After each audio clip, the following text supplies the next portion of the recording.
hora de acelerar a motocicleta. Eu estou maneiro, hein? A moto começou sua jornada como bicicleta e tomou o século XX com uma explosão de potência. Vamos revelar o funcionamento interno da motocicleta, explorar seus limites e revelar o que você não sabia sobre ela.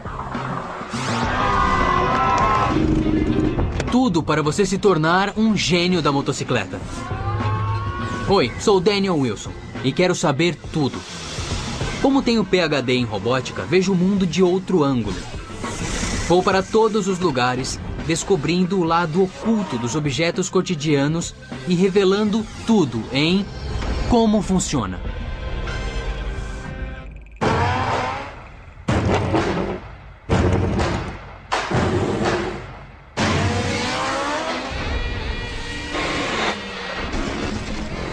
Você pode amá-la ou odiá-la, mas o poder da motocicleta é inquestionável. 200 milhões de pessoas no planeta andam de motocicleta. 97% delas fora dos Estados Unidos.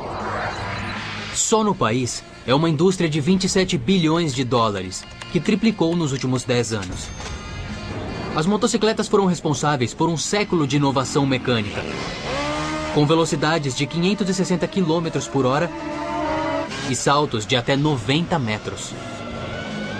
Mais velozes, elas vão mais longe e mais alto. Nós as desafiamos e elas nos desafiam. É um círculo vicioso. Mas o que é uma motocicleta? Acredite ou não, isso é um assunto muito discutido entre os entusiastas. Estritamente falando, uma motocicleta é qualquer veículo com duas rodas alinhadas, movido por um motor. Na verdade, começaram como pouco mais que bicicletas com motores rústicos. Mas hoje há centenas de fabricantes. Do Japão à Índia, da Itália aos Estados Unidos. Elas são um fenômeno global e uma aula de física. Velocidade, aceleração e torque. A mesma física que mantém uma moto de pé e andando faz os planetas girarem em torno do Sol e a Terra rodar sobre seu eixo. Mas para alguns, só uma equação interessa. Motocicleta é igual a velocidade. Em 7 segundos, essas motos turbinadas vão de 0 a 380 km por hora e vencem uma distância maior que 3 campos de futebol americano. Linha 1, linha 2.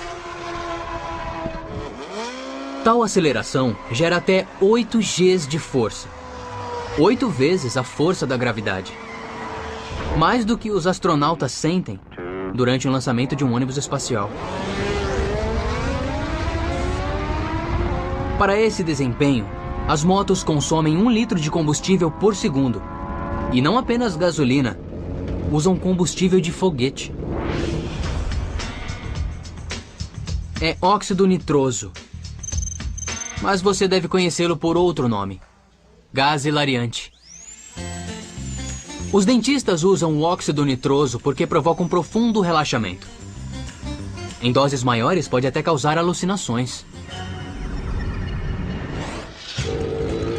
Mas os corredores o usam porque se decompõe a altas temperaturas e aplicam mais oxigênio ao motor do que o ar atmosférico. O óxido nitroso é mais ar denso. Para queimar mais, o motor da moto precisa de mais ar.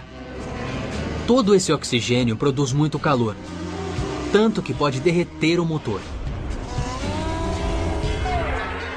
Mais calor gera mais energia. E mais energia significa mais velocidade.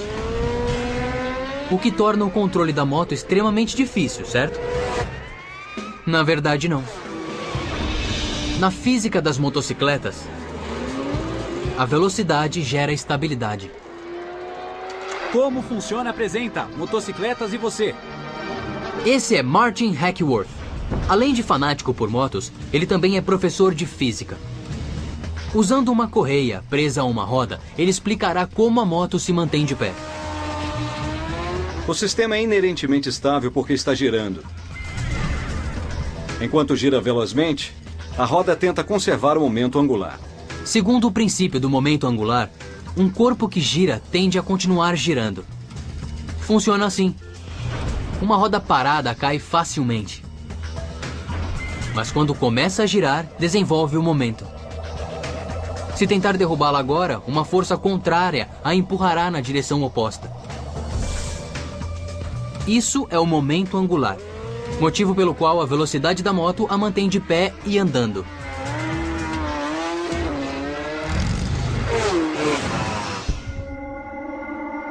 Mas a velocidade também provoca estragos. A cada ano, nos Estados Unidos, ocorrem mais de 100 mil acidentes de moto. 88% dos quais causam ferimentos ou morte. Vim até a motoescola Training Wheels para aprender a dirigir com segurança. 93% dos acidentados aprenderam sozinhos e sofrem acidentes porque não conhecem a estratégia mental e as técnicas físicas. Eles hesitam. Muitas de nossas suposições sobre as motos estão equivocadas. Não é a agressividade que causa mais acidentes. É a hesitação. Aqui você vai aprender a estratégia mental e também todas as técnicas físicas para não hesitar. A primeira providência é se proteger.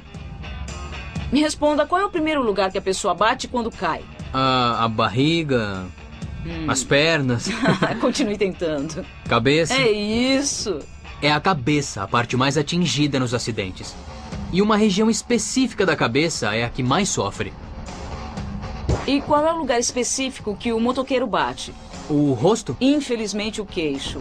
19% o lado direito do queixo e 15% esquerdo. E qual o local menos atingido? Só pode ser o alto da cabeça. Isso mesmo, o alto. Acidentes de moto podem gerar forças de até 100 Gs. O equivalente a um carro de corrida batendo numa parede a 300 km por hora.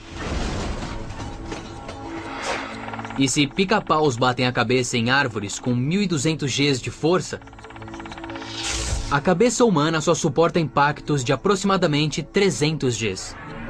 Os fabricantes de capacetes usam 2 camadas.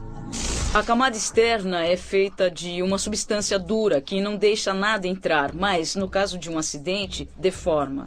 A cabeça vai para frente e algo precisa absorver o choque, e é esta a camada. A dura camada externa é feita de fibra de vidro e plástico policarbonado. E o interior geralmente é de poliestireno, também chamado de isopor. O capacete salva vidas ao levar em conta a estrutura fisiológica da cabeça humana.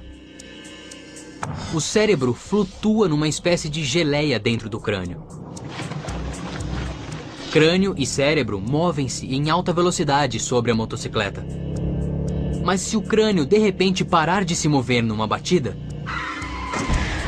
o cérebro continuará e atingirá o interior do crânio, sofrendo um grande trauma. É a primeira lei de Newton. Um corpo em movimento tende a continuar em movimento. Mas se a rápida desaceleração for contida em apenas 2 ou 3 milissegundos, é possível sobreviver. É o mesmo princípio por trás das zonas de deformação controlada em carros, que aumentam a duração do impacto e distribuem a mudança de velocidade ao longo de um tempo maior, reduzindo a força do impacto.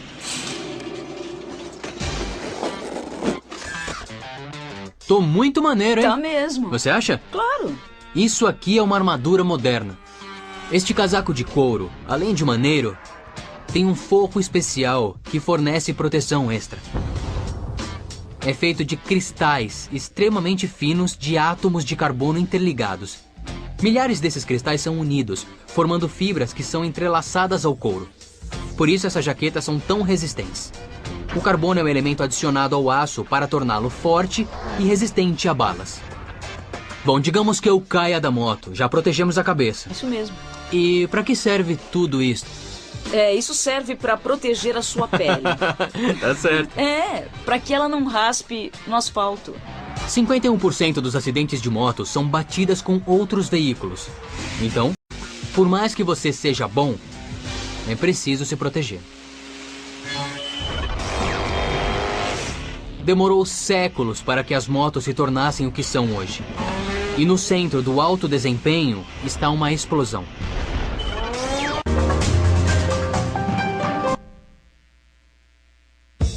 Da cultura pop à subcultura, a motocicleta é um símbolo de liberdade e autoexpressão. Mas elas só existem graças à sua antecessora, a bicicleta. Hoje há 1 bilhão de bicicletas no mundo todo. Mais que o número de carros e motos somados. 200 milhões de motocicletas, 1 bilhão de bicicletas. Engenheiros e artistas sonharam em andar sobre 2 rodas durante meio milênio. Mas só em 1817 as bicicletas começaram a ganhar forma. Foi quando um alemão, o barão Karl von Drais, inventou a Laufmaschine. A pessoa montava numa armação de madeira presa a 2 rodas e se deslocava simplesmente correndo. A velocidade máxima era de 10 km por hora, ou o dobro da velocidade da caminhada.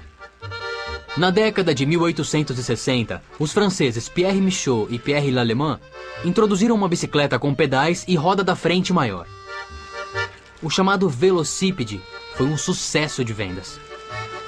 Mas 5 anos depois foi tirado de circulação pela nova mania sobre rodas. Uma bicicleta com uma grande roda dianteira que aumentava a distância percorrida por pedalada, mas cujo banco alto a tornava perigosa. Em 1885, J.K. Starley introduziu uma armação mais refinada. Era uma estrutura dupla que proporcionava mais força e estabilidade. A bicicleta de J.K. Starley tinha 2 rodas de tamanho quase idêntico, banco mais baixo e distribuição de peso bem melhor. Pela primeira vez, andar de bicicleta não era uma atividade perigosa. Por isso foi chamada de bicicleta de segurança. A nova invenção proporcionou o boom das bicicletas nos anos 1890. A bicicleta expandiu os limites da cidade ao permitir que os trabalhadores se mudassem dos centros densamente povoados para os subúrbios e fossem de bicicleta para o trabalho, acenando para a futura revolução automobilística. E a bicicleta se tornou um símbolo do movimento feminista por representar liberdade e independência. A bicicleta é o meio de transporte mais eficiente que temos no planeta. Até 99% da energia aplicada nos pedais é transmitida para as rodas. E quando toda essa eficiência é combinada com a potência de um motor a gasolina, o resultado é um super meio de transporte e uma força cultural. A motocicleta. Quero saber de onde vem tanta potência. Então vamos fazer um curso básico de anatomia da motocicleta. Estou na fábrica Sony, em Lowell, Massachusetts, para falar com um especialista. Vou encontrar com Guy Pulio, um especialista em restauração de motocicletas, que vai me mostrar o que tem dentro dessa máquina. Existem dezenas de sistemas na motocicleta, mas estou interessado na potência. Ou seja, motor, transmissão e suspensão. Pode me explicar como funciona todo o sistema do motor? Claro. A energia do motor é gerada por uma série de explosões controladas, cerca de 7.000 por minuto. E todos sabem que para detonar é preciso de combustível. No caso da motocicleta, gasolina. Mas já se perguntou por que o radical de gasolina é gás, apesar de ser um líquido? A gasolina é um combustível altamente inflamável, antes descartado como resíduo da produção de querosene. É mais volátil que o óleo diesel e o combustível de jato. No estado gasoso, é instável demais para ser transportado e armazenado com segurança. E por isso é transformado em líquido. Daí o paradoxo do gás líquido. Tem muita gasolina aqui dentro. Sim. É muito inflamável e explosiva. Exato. Passa pelo carburador e se mistura com ar. A gasolina líquida não queima, mas quando se mistura com o ar no carburador, volta a tomar a forma gasosa, muito mais volátil.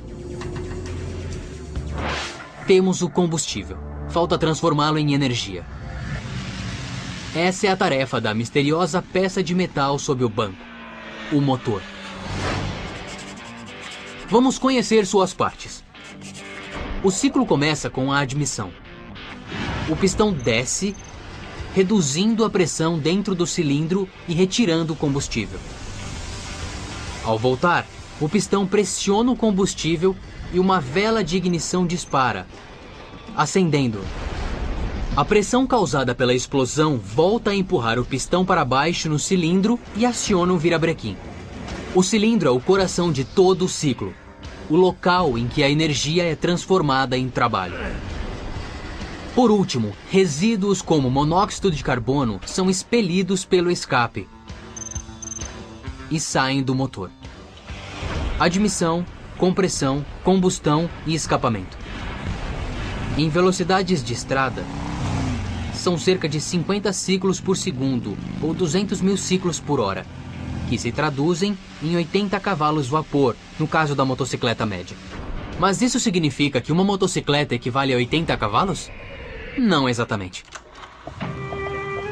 O termo cavalo-vapor foi cunhado por James Watt em 1782, enquanto usava pôneis para extrair carvão de minas. Ele calculou que um pônei médio era capaz de extrair 30 mil Nm por minuto, mas pôneis vapor parecia um pouco fraco. Então ele acrescentou mais 50% e chamou de cavalo-vapor. Porém, Watt era um pouco otimista quanto à capacidade do cavalo. Um cavalo de verdade é capaz de produzir 15 cavalos-vapor durante alguns segundos. Mas por longos períodos de tempo, um cavalo consegue produzir apenas 3/4 de um cavalo-vapor. O motor gera uma potência tremenda. Cerca de 5.000 RPMs ou giros do virabrequim por minuto. Se o virabrequim fosse diretamente ligado às rodas, a motocicleta teria apenas uma velocidade, 96 km por hora. É aí que entra a transmissão. Essa fase transmite a energia do motor para as rodas e a regula para cima e para baixo, por meio da caixa de câmbio. As marchas aumentam e diminuem a força rotacional. O virabrequim gira em torno de 85 vezes por segundo, mas as rodas da motocicleta só precisam girar 70 vezes por segundo para manter velocidades normais. A maioria das bicicletas tem em torno de 20 marchas. As motocicletas têm apenas 4 ou 5.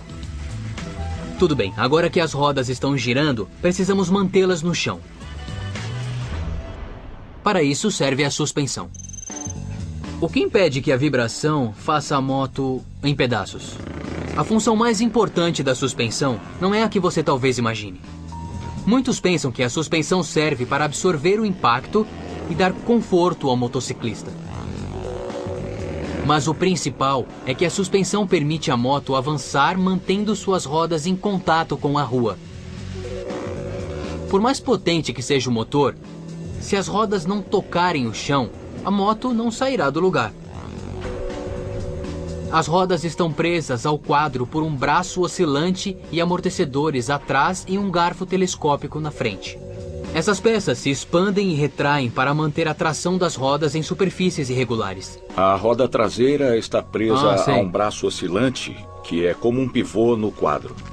Os amortecedores dão mobilidade à roda. A suspensão evoluiu devido aos solavancos sofridos pelos motociclistas. As motos antigas eram tão duras que sacudiam os ossos. Mas, na verdade, não eram as motos rústicas que causavam tantos solavancos. Eram as estradas primitivas. As estradas do século XIX eram feitas de pedras arredondadas, o que era bom para os pés, mas nem tanto para veículos como motocicletas e carros. Então, os engenheiros desenvolveram suspensões para amortecer o tranco. Depois, as pedras deram lugar ao asfalto, mas a suspensão permaneceu.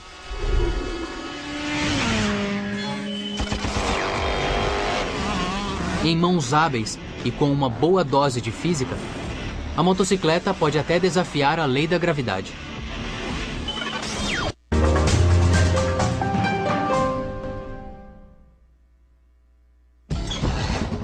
Do motor à roda. Já aprendemos muito sobre a potência da motocicleta. Mas a chave para a aceleração extrema não é só potência, e sim outro fator: o peso. é a relação entre potência e peso que mede a força de um veículo. Um carro médio tem um motor potente, mas também é pesado, o que torna baixa a relação entre potência e peso. Um carro da NASCAR tem um motor muito mais potente, tornando a relação maior. Mas uma moto de rua de alta performance é tanto extremamente potente quanto leve, dobrando a relação entre potência e peso em relação ao carro de corrida e duplicando-a em relação a um carro normal. Isso nos dá uma visão totalmente diferente da corrida de motocross. O motocross é um tipo de corrida realizado em circuitos off-road. Prova de cross-country. As condições podem ser traiçoeiras, especialmente quando 40 motociclistas competem ao mesmo tempo. É a corrida de motocicleta mais popular dos Estados Unidos, com mais de 100 mil corredores participando a cada ano. Mas o motocross tem uma origem marcadamente internacional. Evoluiu a partir das corridas off-road britânicas, que começaram em 1924. O esporte logo cruzou o Canal da Mancha e ganhou o nome de motocross na Bélgica, nos anos 30. Virou moda nos Estados Unidos nas décadas de 60 e 70 e vem crescendo desde então, com motos mais leves e potentes. Mas não são apenas as motos que fazem força. A pulsação dos pilotos sobe a 190 batimentos por minuto ao longo de meia hora. Em comparação, o batimento de campeões de atletismo atinge apenas 150 BPM, e durante períodos bem menores. Quando subimos na moto, sabemos que estamos dando tudo o que nós podemos. A adrenalina que sentimos quando tem mais de 20 motos na pista e todos fazemos uma curva, ainda não encontrei esporte igual a esse. Da poeira do motocross emergiu a evolução seguinte do esporte. Chama-se freestyle e deu uma nova direção ao motociclismo.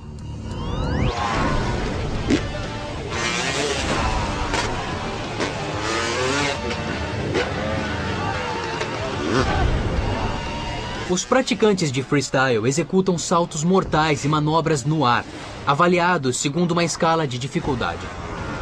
O freestyle entrou para os X Games em 1999. 3 anos depois, em 2002, Caleb Wyatt maravilhou o mundo com o primeiro giro para trás, ou backflip, que logo foi cobiçado por todos os praticantes de motocross. Nesse esporte, se você não tiver medo, não vai durar muito.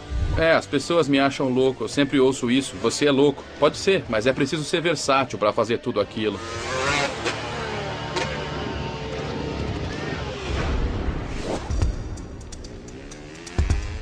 Os saltos no freestyle levam ao extremo a relação entre potência e peso ao criar um momento em que todas as forças estão equilibradas, tornando a moto e o piloto totalmente sem peso.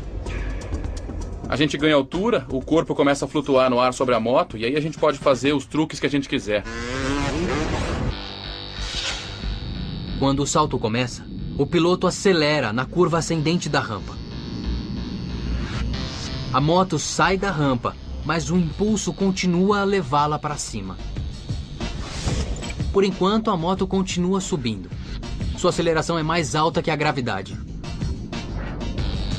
Em certo ponto, a ação da gravidade e a aceleração se equilibram perfeitamente. É um momento de ausência de peso, em que o piloto parece suspenso no ar.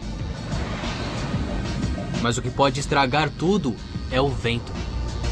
O vento nos afeta muito. Acredite ou não, rajadas de vento mexem muito com a moto. A 10 metros do chão, basta um ventinho, basta uma brisa, e isso pode nos fazer perder todo o controle. Hoje, Clint está mais concentrado que nunca. Vai tentar seu primeiro giro para trás como piloto profissional. Algo que apenas 100 pilotos no mundo conseguem fazer. Por que é tão difícil? Porque contraria o instinto do piloto sobre como saltar. Todos os saltos são para frente e, de repente, é um estilo diferente. Então, nós temos que esquecer tudo que aprendemos durante a vida toda.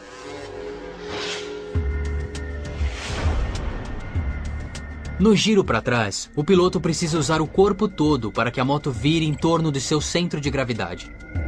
Quando a moto deixa o topo da rampa, o piloto empurra o quadril para trás puxa a frente da moto sobre a cabeça e empurra a moto para baixo com as pernas. Agora o piloto está literalmente de ponta cabeça. A moto termina a rotação e completa a manobra uma fração de segundo antes de aterrissar. Mas tem um segredo. Muitos acham que o giro é de 360 graus, mas não é. Veja de novo. São apenas 270 graus. Mesmo assim, é muito mais do que eu consigo fazer. De ponta cabeça é quando dá mais medo, porque durante um tempo é muito difícil para a gente concentrar e se acostumar, mesmo com o chão passando. Muita gente no começo acaba ficando apenas um segundinho antes de pousar. Giram, avistam o chão e pousam. Para dominar o corpo é preciso conquistar a mente também. Não tem jeito, é preciso ir em frente. Por mais medo que esteja sentindo, é preciso se concentrar e fazer o que for preciso. Está tudo pronto e a multidão aguarda.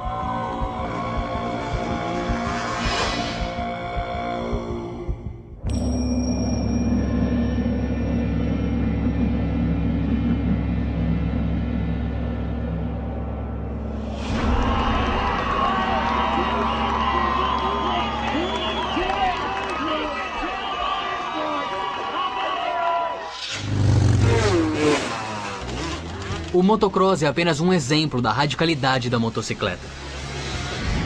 Há centenas de tipos diferentes de motocicleta e cada uma tem uma forma adequada à sua função. As motos de rua oferecem mais conforto ao piloto. Essas motos de baixa manutenção precisam ser confiáveis em todos os tipos de situações.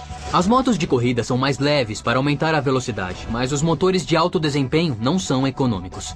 Para que sejam aerodinâmicas, os bancos forçam o piloto a se inclinar para frente. O conforto não importa.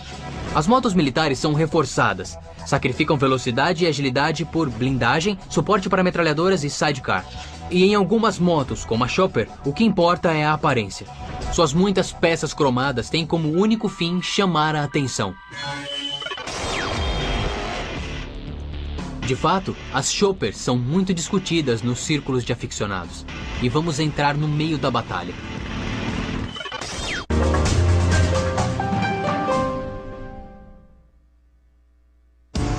Quase todas as motos que vemos na rua foram fabricadas em massa. Saíram de uma linha de montagem. Se você quer uma moto exclusiva, precisa vir a um lugar como este. Estou na Stone's Motorcycle Company, em Northborough, Massachusetts, onde motos customizadas são feitas manualmente. Os motociclistas andam sozinhos, e não é à toa que as motos são símbolos de individualismo. As motos customizadas vão além. A personalidade do dono é embutida na moto. É um negócio lucrativo em que compradores desembolsam mais de $100 mil por uma moto. E enquanto uma fábrica como a Harley Davidson produz 300 mil motos anualmente, a equipe de Steve fabrica menos de 10. Quantas motos você fabrica por ano? Geralmente entre 5 e 9 motos por ano. Só 9 por ano? Só. E quanto custa uma desta? Varia de $20 mil a mais de $70 mil. Hoje, as motos customizadas fazem lembrar outras. As Chopper. Motos extravagantes que afirmam mais a aparência que a qualidade. É irônico, considerando que as originais só pensavam no desempenho. A Chopper nasceu na esteira da Segunda Guerra Mundial, com pilotos de caça que buscavam um substituto para a emoção do combate aéreo.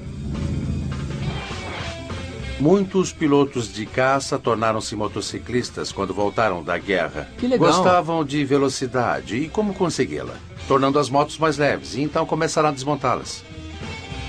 Eram os mesmos pilotos que faziam marcas nas laterais dos bombardeiros? Isso mesmo. Quando voltaram, em vez de aviões, tinham motocicletas. Sim, eram um pouco loucos, e foi assim que começou os Hells Angels. Formaram um clube e começaram a tradição da Chopper.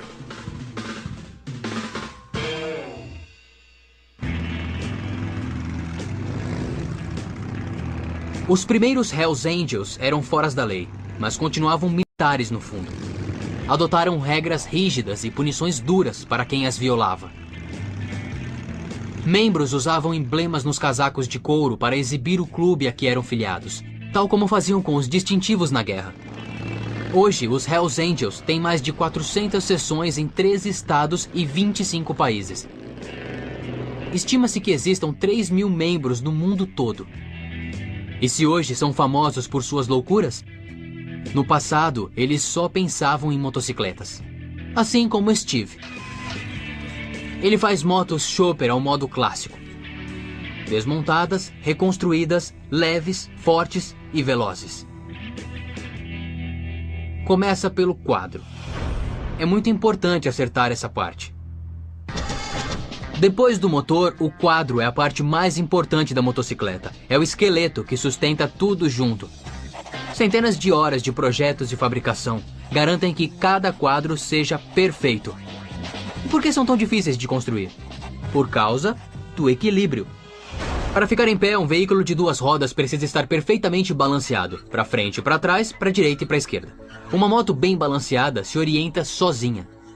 O segredo do equilíbrio é a posição do motor no quadro. O menor desajuste pode desequilibrar perigosamente a motocicleta. No começo, houve até quem colocasse o motor sobre a roda dianteira. Outra moto popular tinha os cilindros do motor dentro da roda. Então, em 1901, 2 exilados russos que viviam em Paris, Eugene e Michel Weiner, tentaram alguma coisa diferente. Criaram um quadro em que o motor ficava mais baixo que de costume, entre as rodas. Isso baixou o centro de gravidade, tornando a moto muito mais estável a velocidades baixas. E foi assim que surgiu o esqueleto da motocicleta moderna. Este tubo forma a espinha dorsal da moto. Tá legal. Então, eu estou segurando o esqueleto da motocicleta. Isso. O primeiro passo é dar forma ao esqueleto. Por isso nossos quadros são tão fortes. Esta máquina com 14 bar de pressão está tentando dobrar o tubo. Este é o maior tubo usado no ramo da motocicleta. Tem 5 centímetros. Ninguém o usa. A Harley-Davidson usa tubos de 4,5 centímetros. O tubo precisa ser amplo, porque levará um segredo. Óleo. O quadro que vamos construir hoje terá óleo dentro. Como? Vocês vão injetar óleo através do quadro? Sim, legal. É lubrificante para o motor e ajudará a esfriar o motor. Ah, sei. Porque a parte dianteira do quadro agirá como um radiador para manter o motor mais fresco que o da Harley. Ter óleo no quadro também elimina a necessidade de mais um tanque, otimizando a moto e tornando-a mais leve. A próxima peça é o pescoço. Tudo começa com o pescoço. Ele determina o ângulo da moto. O ângulo determina o manejo e a habilidade nas curvas. Até mesmo poucos graus fazem diferença. Quanto menor o ângulo da inclinação, mais fácil é fazer curvas. Motos de terra precisam fazer curvas rápidas e fechadas, e sua inclinação é a mais baixa, em torno de 28 graus. As motos chopper são feitas para andar reto nas estradas, e por isso sua inclinação é muito alta, de aproximadamente 45 graus. A média ideal para motos de rua gira em torno de 32 graus. Isto seria... impossível de andar. Impossível. Tá, seria tão legal que nem daria para andar. Não, é. E agora? Vamos unir a espinha dorsal ao pescoço. Para isso é preciso soldar. É uma etapa crítica. Podemos soldar. Primeiro, soldamos o tubo de metal. Esta é a solda mais importante da motocicleta. Se quebrar... acabou. Já era, é o fim. Que demais. Steve usa o trânsito, um instrumento de agrimensura, para ver se o quadro está perfeitamente perpendicular ao chão. Agora que vemos a espinha dorsal, noto que o centro do tubo está no meio da retícula. Podemos soldar. Vamos lá.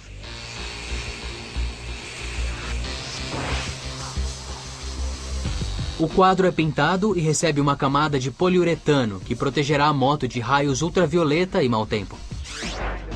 Depois é cuidadosamente instalado. Eles parecem cirurgiões. É como mudar um sofá. Um sofá de $50 mil. A seguir, colocamos o motor. O local precisa ser exato, porque o motor cumpre duas funções. Sabemos que o motor impele a moto, mas também ajuda a mantê-la de pé, como parte do equilíbrio do quadro. Tudo está sob tensão e é isso que dá força. É o segredo da receita. Essa dupla função torna a moto leve, mas forte. Agora vamos finalizar o quadro, adicionando os garfos e amortecedores. Isso tem que ficar perfeito, não é? Agora vem a parte realmente crítica. Não se trata só de fazermos tudo o mais perfeito que pudermos. Também temos que pensar nas pessoas que vão andar na moto. Brian permite que eu participe dessa tarefa importante. Acontece sempre que eu ergo isto aqui. Opa! Droga. Steve, isso é tão bom que você chegou flutuando. Estou um pouco suado, mas estamos conseguindo. Tô colocando um pouco de mim na moto. É isso. Um pouco de Daniel Wilson na moto. Podemos cobrar mais por isso? É melhor não contar isso pra ninguém, não. Finalmente instalamos as últimas peças, as rodas e os guidões. Brian me convida para montar na moto. Eu vou ser o primeiro a montar nela. Mas não é muito confortável sem o banco. Pronto. No final desse processo, o resultado é uma moto exclusiva. Não feita por robôs numa linha de montagem, mas por uma dupla de seres humanos muito hábeis que supervisionaram todo o processo, até o último parafuso. Uma moto customizada é simplesmente uma máquina superior, uma obra de arte única. E garanto que, quando você parar no farol, não verá uma motocicleta igual ao seu lado. Agora que conheço a motocicleta por completo, é hora de cair na estrada. Mas espero que não literalmente. Oh!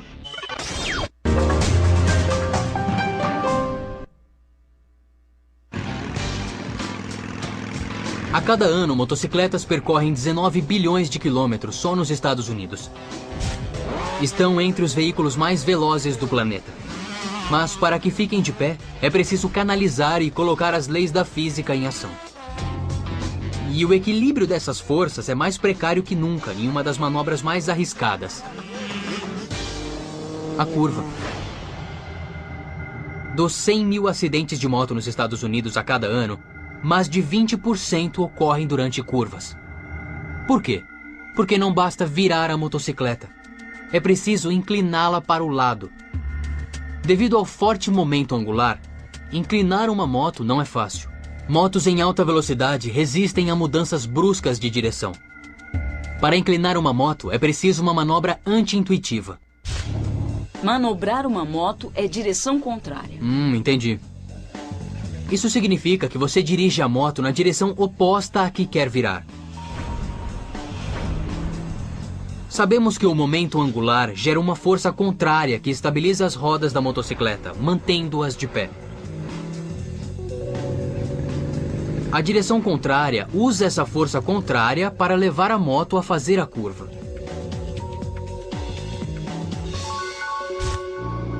Tudo dura 1 segundo. Então vamos mais devagar. Quando quer virar para a esquerda, o motociclista leva a coluna de direção para a direita. Isso desalinha as rodas traseira e dianteira, inclinando a moto para a esquerda. Enquanto a moto se inclina, a força contrária empurra a coluna de direção de volta para a esquerda, completando a curva. Já fiz a curva e agora vou virar o jogo. É hora de perguntar se é mito ou fato. Mito ou fato? Mito ou fato? A primeira moto era movida a vapor. Eu acho que é fato. É uma pergunta interessante. A primeira motocicleta era movida a vapor, portanto eu acho que é fato. Mito. Eu não sei. Se a primeira moto era movida a vapor, mito. Pra mim, fato. Acho que é... Fato. Sei que os motores a vapor precederam tudo e, com certeza, em algum momento alguém deve ter pensado em colocar um numa bicicleta. Fato. Fato. O americano Sylvester Roper inventou uma moto de 2 cilindros movida a vapor em 1867. Os motores a vapor nasceram há 2000 anos, quando Herão de Alexandria inventou sua Eolípila, nome em homenagem a Éolo, o deus grego do vento. Era um pequeno aparato de metal que funcionava com o vapor criado pelo fogo de um altar. Mas apenas no século XVIII, o motor a vapor mudou o mundo ao impulsionar a Revolução Industrial na Europa e na América. E quando a bicicleta surgiu nos anos 1860, não demorou para que alguém tivesse a ideia de combinar os dois. Em 1869, o americano Sylvester Roper prendeu um motor a vapor de 2 cilindros a uma bicicleta de madeira. Seus vizinhos não gostaram da invenção e se queixaram aos jornais do barulho e cheiro produzidos pela motocicleta. E assim nasceram tanto a motocicleta quanto a reação contra ela.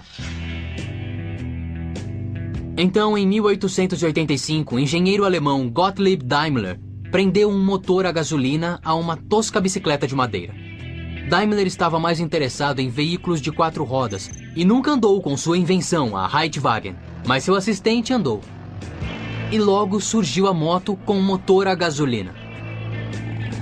120 anos depois, ela continua o padrão. E esse é o problema. As motocicletas estão entre os veículos mais econômicos do planeta. São 2 vezes mais econômicas que os carros e 3 vezes que os utilitários e caminhonetes. Mas essa economia tem um custo. As motocicletas emitem mais óxidos de nitrogênio, causadores de poluição, do que qualquer veículo. Então, como fazer com que a motocicleta seja ecológica sem perder sua identidade?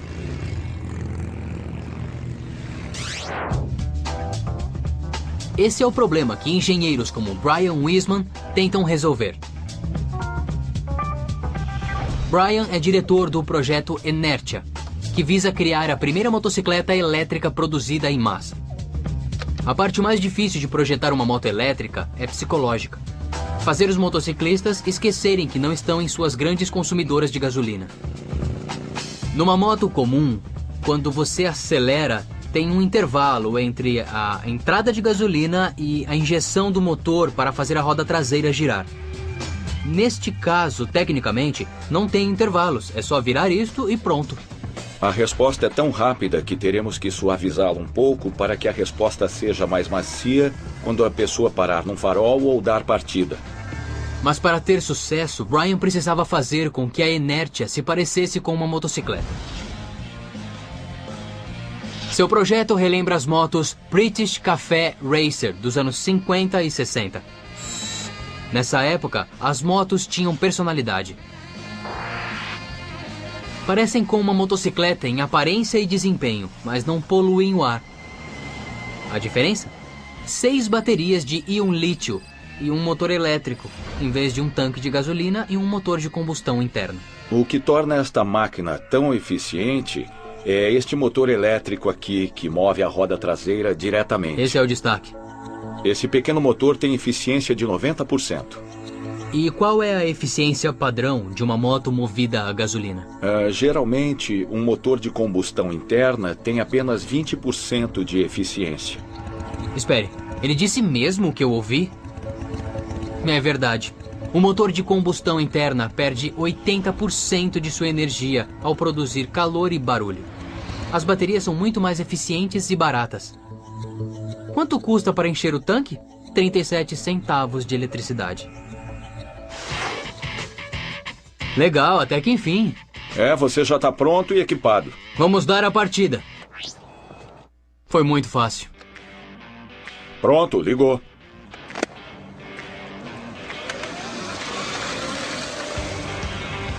A Inertia é como a própria motocicleta. Um elo entre passado e futuro. Tecnologia e ambiente. Homem e máquina. Mesmo que você nunca suba numa motocicleta, ainda pode apreciar sua beleza física e sentir sua emoção visceral. É o veículo que realizou nossos sonhos de cair na estrada. Das bicicletas movidas a vapor a motos que destroem recordes. A história da motocicleta é de tirar o fôlego. E agora que sabe tudo isso, você é um gênio da motocicleta.